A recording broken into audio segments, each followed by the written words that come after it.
दोस्तों, एक गुरु का शिष्य बहुत बातूनी था। वह हर समय बातें करता रहता था, दिन भर इधर उधर की बातें करता रहता था और आश्रम के अन्य शिष्यों को अपनी इधर उधर की बात सुनाता है। एक शिष्य को गालियां देता है, वह गपशप करता है और दूसरों के साथ अच्छा व्यवहार करने की कोशिश करता है। अपने मुंह से अपनी प्रशंसा करता रहता है और हमेशा अपने आप को गुरु के सामने सबसे बुद्धिमान और अच्छा साबित करने की कोशिश करता है। अपने को सभी शिष्यों से अलग और श्रेष्ठ मानता है। उसने कहा कि मैं एक अमीर परिवार का लड़का हूँ। अगर मैं चाहता तो एक आरामदायक और शानदार जीवन जी सकता था, लेकिन मैं वह सब छोड़कर यहाँ आया क्योंकि मुझे सच्चाई की तलाश है। मैं खुद को जानना चाहता हूँ, मैं जीवन को जानना चाहता हूँ, इसलिए मेरा यज्ञ सबसे बड़ा है। एक दिन गुरु ने सभी शिष्यों को आश्रम में बुलाया और कहा कि आप सभी को अगले 1 महीने तक कुछ संकल्प लेना। इससे आपका संकल्प मजबूत होगा और आप में आत्मबल का संचार होगा।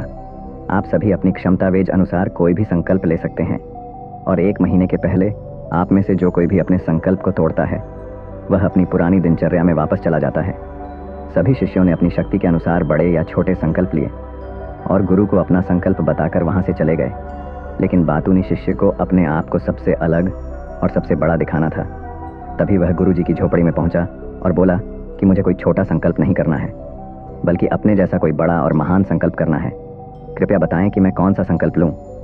उस बातों ने शिष्य की बात सुनकर गुरु मुस्कुरा दिए और कहा, क्या तुम मेरे द्वारा दिए गए संकल्प को पूरा कर पाओगे? क्या तुम्हारे लिए उसे पूरा करना संभव होगा? नहीं, यह तुम्हारे लिए संभव नहीं है। तुम इसे पूरा नहीं कर सकते, तो अपना संकल्प खुद खोजो। शिष्य ने कहा, नहीं गुरु, मैं पूरा करूंगा। आप मुझे जो भी संकल्प दें, आप कृपया मुझे बताएं। शिक्षक ने कहा, ठीक है, फिर आप अगले महीने चुप रहेंगे, मुंह से एक शब्द भी नहीं निकलेगा। वह आपका संकल्प है। शिष्य ने कहा, गुरुजी, यह संकल्प तो बहुत आसान है, केवल 1 महीने के लिए चुप रहना है। मुझे एक बड़ा संकल्प दें जो मेरे श्रेय के योग्य है, जिसे पूरा करने में मुझे परेशानी हो। गुरु ने कहा, पहले आप इस संकल्प को पूरा करें। शिष्य ने गुरु की आज्ञा का पालन किया। वह उसी समय चुप हो गया और मोड़ा और झोपड़ी से बाहर चला गया। उसे चुप रहना बहुत आसान लगा। उसने किसी तरह चुपचाप 1 दिन बिताया, लेकिन दूसरे दिन से उसके मन में न बोलने का बोझ बढ़ने लगा। तीसरे दिन उन्हें भारीपन महसूस होने लगा और चौथे दिन एक अजीब सी बेचैनी होने लगी, क्योंकि आश्रम के सभी शिष्य आपस में बात कर रहे थे। वह भी उनके सामने अपना पक्ष रखना चाहता था और उनकी बात बंद करना चाहता था, लेकिन उसका निश्चय उसके रास्ते में आ खड़ा हुआ। इसलिए वह सारा दिन केवल मुंह ही बनाता रहा। ऐसे ही कुछ दिन और बीत गए और शिष्य बीमार पड़ गया। उसका सिर फटने वाला था, खाने पीने का भी मन नहीं करता था, वह बस बोलना चाहता था। वह गुरुजी के पास गया और उनके सामने बैठ गया और उन्हें लिखकर कहा, मास्टर जी, मुझे बोलना है। बिना कहे मुझे सांस नहीं आ रही है, मेरा दम घट रहा है, मैं अंदर से पागल हो रहा हूँ। मैं क्या कर सकता हूँ? क्या मुझे अपने संकल्प तोड़ देने चाहिए? गुरुजी यह पढ़कर मुस्कुराए और कहा कि संकल्प तो टूटने के लिए होते हैं, लेकिन जो व्रत को पूरा करता है वही अपने भीतर की शक्ति को बढ़ा सकता है, और जो अपनी आंतरिक शक्ति को बढ़ा लेता है वही जीवन के पथ पर आगे बढ़ता है। बुद्धि और जागृति संकल्प लेना आपके हाथ में था और उसे तोड़ना आपके ऊपर है। आपके अनेक सहशिष्य संकल्प तोड़कर अपनी दिनचर्या में लौट आए हैं।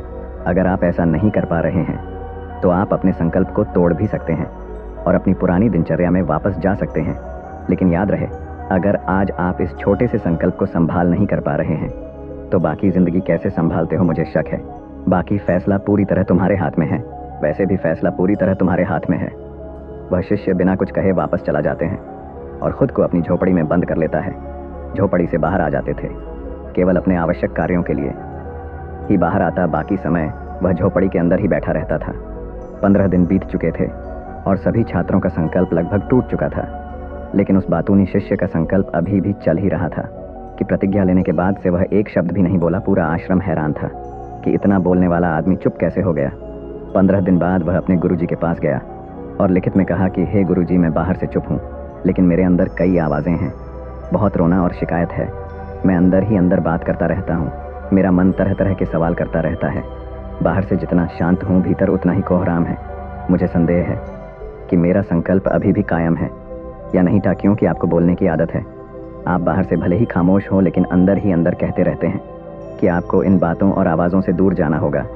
शिष्य गुरु को प्रणाम करके चला जाता है और भोर होते ही वह अपनी कुटिया छोड़कर जंगल में चला जाता है। कई दिन बीत जाते हैं और संकल्प का समय भी पूरा हो जाता है, पर वह शिष्य वापस नहीं आता। आश्रम में सभी को डर था कि जंगली जानवरों ने उसे खा लिया है। इस दौरान शिष्यों ने उसे खोजने का काफ़ी प्रयास किया, लेकिन वह कहीं नहीं मिला। गुरु के सभी शिष्यों ने स्वीकार किया था कि जंगली जानवरों ने उन्हें अपना शिकार बनाया है। लेकिन गुरुजी को ऐसा नहीं लगा। एक दिन आश्रम का एक शिष्य गुरु के पास आया, बोला, गुरुजी, बातून शिष्य को क्या हुआ जो अभी तक वह वापस नहीं लौटा है?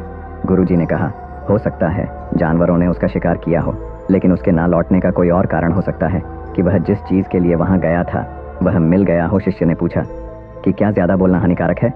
गुरु ने कहा, यह भी मानव जीवन के कई दुखों में से एक है कि वह कभी चुप नहीं रह सकता। वह हमेशा कुछ ना कुछ कहता रहता है। हमारा आधे से ज्यादा दुख हमारे अकेले बोलने से होता है। ज्यादातर परिवारों के झगड़े की वजह हमारी बेवजह की बातें होती हैं। हम में से कोई भी चुप नहीं रहना चाहता। हम सिर्फ सामने वालों से कहना चाहते हैं जो कुछ भी हमारे मन में है। हम उसे समझाना चाहते हैं कि आप गलत हैं और मैं सही, कहाँ तक उचित है, क्योंकि दूसरा भी वही कर रहा है। और इस तरह सब एक दूसरे का सड़ा गला सामान ले रहे हैं। तो समय के साथ साथ उन्हीं बातों की परतें गिनते रहते हैं और एक दूसरे को सुनाते रहते हैं। इस तरह सुनने सुनाने का यह काम जीवन भर चलता रहता है। लेकिन इस अज्ञानता में हम अपना समय, अपना जीवन, अपनी समझ और सबसे महत्वपूर्ण वह अनमोल क्षण खो देते हैं जिसे जिया जा सकता है, जिसका अनुभव किया जा सकता है, जिसमें आनंद पाया जा सकता है। लेकिन बदले में हमें क्या मिलता है? कुछ भी नहीं, सब व्यर्थ जाता है। हम इस पागलपन में क्या खो चुके हैं? केवल कुछ लोगों को पता चलता है, बाकी लोगों को उनके आने का पता नहीं है, जैसे उन्हें उनके जाने का पता नहीं है। शिष्य ने कहा, फिर क्या इसका समाधान है? गुरु ने कहा कि आपके विचारों को पूरी जागरूकता देखना ही सभी मानसिक समस्याओं से बचने का एकमात्र तरीका है। दोस्तों, वर्तमान में रहें और पूरी सजगता के साथ अपना काम करें कि कैसे एक व्यक्ति अपने दैनिक कार्य करने के साथ साथ जागरूकता का अभ्यास कर सकता है और एक जीवन भी जी सकता है। आज उस बातूनी शिष्य को आश्रम छोड़े हुए 3 महीने बीत चुके थे, पर उसका कोई समाचार न था। अब तक सब सह शिष्य भी उसके लौटने की आशा छोड़ चुके थे। लेकिन एक दिन वह आश्रम लौट आता है। उसे देखकर सभी आश्चर्यचकित और प्रसन्न हुए, लेकिन वह किसी और रूप में वापस आया। उसमें एक अजीब परिवर्तन महसूस किया जा सकता था। उसके चेहरे पर एक अजीब सा भाव था और उसकी आंखों में बड़ा सुकून था। आश्रम में आते ही सभी शिष्यों ने उन्हें चारों ओर से घेर लिया और बात करने लगा। उसने अपने भाइयों से भी बात करना शुरू कर दिया। जितने भी शिष्य उससे बात करते थे उन्हें लगता था कि वह पहले की तरह बड़बोले और बातूनी नहीं थे। उनके मुख से निकला एक एक शब्द बड़े ही मधुर और ध्यान से निकला। कुछ देर दूसरे शिष्यों से बातें करने के बाद वह गुरुजी के पास गया। उसने गुरुजी के पैर छुए और कहा, गुरुजी, क्या मैं अब भी वही बातूनी शिष्य हूँ? क्या मेरा संकल्प अभी भी जारी है? गुरु ने कुछ देर तक शिष्य की आंखों में गौर से देखा और कहा, हाँ, तुम अब भी चुप हो। आपके मुंह से एक भी शब्द नहीं निकल रहा है और आपका संकल्प अभी भी कायम है। इसलिए मैं और गहरे जंगल में चला गया। मन में था कि वहाँ मुझे शांति मिलेगी और मेरे मन भी चहकना कम हो जाएगा। लेकिन मैं जितना एकांत में गया, मेरे अंदर की आवाज़ तेज़ होती गई। मुझे अपने अंदर की पुरानी आवाज़ें सुनाई देने लगीं। तब मुझे एहसास हुआ कि मैं कितना गलत था जब मैं बुरा कहता था अपने परिवार के सदस्यों, दोस्तों और सह शिष्यों को बातें। इसलिए उस समय मैंने सोचा कि मैं गलत था। जब मैं शिष्यों की चुगली करता था और उनका मजाक उड़ाता था, तब भी मुझे लगता था कि मैं उनसे बेहतर हूँ और मैं सही कर रहा हूँ। लेकिन उस दिन मुझे पहली बार लगा कि मैं कितना गलत हूँ। बहुत देर तक यह आवाज़ें, ये शिकायतें मेरे अंदर चलती रहीं, लेकिन धीरे धीरे मेरे अंदर से यह सारी आवाज़ चली गई। अब मैं अंदर से भी खामोश हूँ। उस घने जंगल में बाहर से बोलने वाला नहीं था और भीतर कोई आवाज़ नहीं बची थी। उस दिन पहली बार मुझे मौन का सही अर्थ समझ में आया। कितनी शांति थी मेरे आसपास। हालांकि अभी भी कुछ आवाज़ें थीं जो पहले आती थी, लेकिन मैं उन्हें नहीं सुन सकता था। लेकिन अब मैं उन सभी आवाज़ों को स्पष्ट रूप से सुन सकता था, जो हवा की आवाज़, पक्षियों के चहक की आवाज़, बहते पानी की आवाज़, भोर की गुनगुना आहट की आवाज़ मैंने पहली बार पूरे होश में सुनी। मैंने अपने आसपास इतनी शांति कभी महसूस नहीं की। गुरु ने कहा, जब तक बाहर बातें करते रहेंगे भीतर अशांति होगी। जिस दिन हम अपने भीतर की ओर मुड़ें तो हमारे मुंह से जो भी निकलेगा, हम शांत रहेंगे। दुनिया में जितनी भी बुराइयां हैं वे ज़्यादातर हमारे बोलने से ही पैदा होती हैं, क्योंकि हम चुप नहीं रहना चाहते। हम ज़रूरत से ज़्यादा बात करते हैं।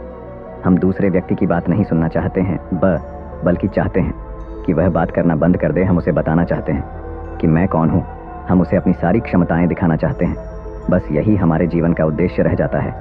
कभी एक दूसरे को सुनना नहीं चाहते, समझना नहीं चाहते। उन्होंने कभी चुप रहना नहीं सीखा, क्योंकि खामोश रहने से ही वह खुद को छोटा महसूस करते हैं। दुनिया के सारे युद्धों की वजह हमारी ही बोलती है। इसलिए हमें उतना ही बोलना चाहिए जितना ज़रूरी हो, क्योंकि बेकार की बातें करने से ऊर्जा बर्बाद होती है और बोलने से हम कभी अंदर की ओर नहीं मुड़ते, क्योंकि वह हमें बाहर की ओर खींचती रहती है। लेकिन अगर हम अपने भीतर की दुनिया की ओर मुड़ना चाहते हैं तो इस मुंह को बंद रखना चाहिए। इसलिए जो सभी प्रबुद्ध हो गए हैं, एकांत की ओर भागा, ताकि अकेले रहे और शांत रहे, ताकि वे आसानी से भीतर की यात्रा कर सकें। लेकिन कोई चाहे तो इस दुनिया में रहकर भी एकांत में रह सकता है, शांत रह सकते हैं। लेकिन इसके लिए उन्होंने अपनी ऊर्जा बचाई होगी जिसे वे व्यर्थ की बातों में बर्बाद कर रहे थे। दोस्तों, इस कहानी की सीख यह है कि व्यर्थ बोलने से आपकी ऊर्जा नष्ट होती है। दोस्तों, मैं उम्मीद करता हूँ आपको यह वीडियो अच्छी लगी होगी। कृपया वीडियो को लाइक करें और चैनल को सब्सक्राइब करें। कमेंट में नमो बुद्धाय अवश्य लिखें। वीडियो देखने के लिए आपका तहे दिल से धन्यवाद।